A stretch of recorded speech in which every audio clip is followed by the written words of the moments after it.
Well, there's some actual science on this year's flu shot. Now, the flu season is still going on. This is a longer flu season than we've had in a very long time, which is an interesting conversation on its face. But this is Fox News. This is mainstream headlines being made here. Flu vaccine linked to higher infections, says early research. And this is out of, again, the Cleveland Clinic. We've reported a lot of the studies out of the Cleveland Clinic, and they did research on their employees, their medical employees at that clinic who took the flu shot. And let's see what they had to say about this. They're talking about the effectiveness of the influenza vaccine during this year's respiratory viral season.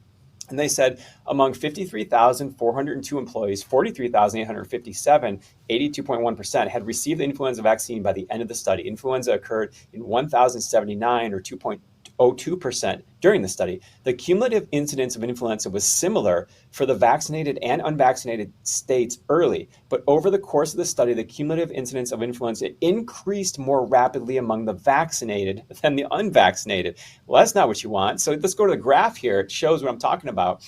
And around there's both unvaccinated and vaccinated. And about 90 days out, you see that blue line, the vaccinated, it starts to diverge, and that starts to have a runaway vaccination-induced flu shot, I guess you'd call it, a flu virus, I guess you'd call it. So we go back to the study, and it quotes this. It says, in an adjusted analysis, they adjusted for age, sex, clinical nursing job, employment location. The risk of influenza was significantly higher for the vaccinated compared to the unvaccinated state, yielding a calculated vaccine effectiveness of negative 26.9. That means you're 26.9% greater chance if you got the vaccine to get the flu virus, the respiratory virus. So what did they conclude? Well, not shockingly, the study found that influenza vaccination of working age adults was associated with a higher risk of influenza during this year's 2024-25 season. That suggests that the vaccine has not been effective, you think, in preventing influenza this season. I mean, it just keeps getting better and better. I want to take a moment to just point out a couple of things. First of all, we are talking about the Cleveland Clinic that admits in this study, they basically, I'm sure, coerced over 80% of their staff to get this thing. So these are fans of this product, right? These are not people setting out to ruin the reputation of the flu shot. They're going to look terrible to all their staff that we made you get a product that is 27% more likely to make you sick than if you just didn't get it at all. So there's the bias there is the opposite of what you imagine, and they're making this point. I also want to say this. I want to just take this moment right now to maybe save a life out there. I want you to take this document. And how do you take this document? You're going to have this document in your inbox if you just simply sign up to our email list. All you do is, if you're on the page at thehighwire.com or ICANN watching this, just scroll down, and right where it says Brave Bold News, just go ahead and just type your email in there. We will keep it secret.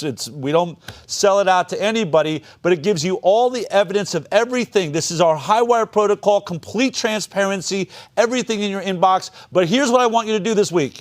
I want you to take this document. I want to take this document of the Cleveland Clinic, and I want you to go to your doctor, make an appointment, whatever doctor you have, and say, hey, doc, should I get this year's flu shot? Don't tell them what's going on, or don't tell her, just, should I get this year's flu shot? And if they say yes, please fire them immediately. Fire them and hand them this and say, here's why you're fired. I have been trusting that you are doing your research. Clearly you're not. You are clueless, and you're putting me and my family in danger, and walk out the door. I want to see this happen across the country this week. I want to see doctors being fired left and right if you can prove that they don't know this study, which, by the way, did have headlines all across the country, that they're still pushing a product that makes you more likely to get sick, then there is only one thing that you should do with that doctor, is fire them and walk out the door.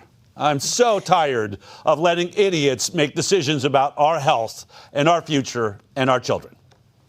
And having a vaccine with low effectiveness, a flu vaccine with low effectiveness, is not a major breaking story, because they guess the strain. They get together, they guess the strain that may be prominent strain during the flu season before the flu season starts, and then they basically ramp up production for this flu vaccine. So we've seen headlines like this out of Canada before. Flu vaccine effectiveness study signals no protection this year in Canada. So it's been as bad as 0%. But the fact that we're getting now negative efficacy, 26.9%, it's very interesting. Now we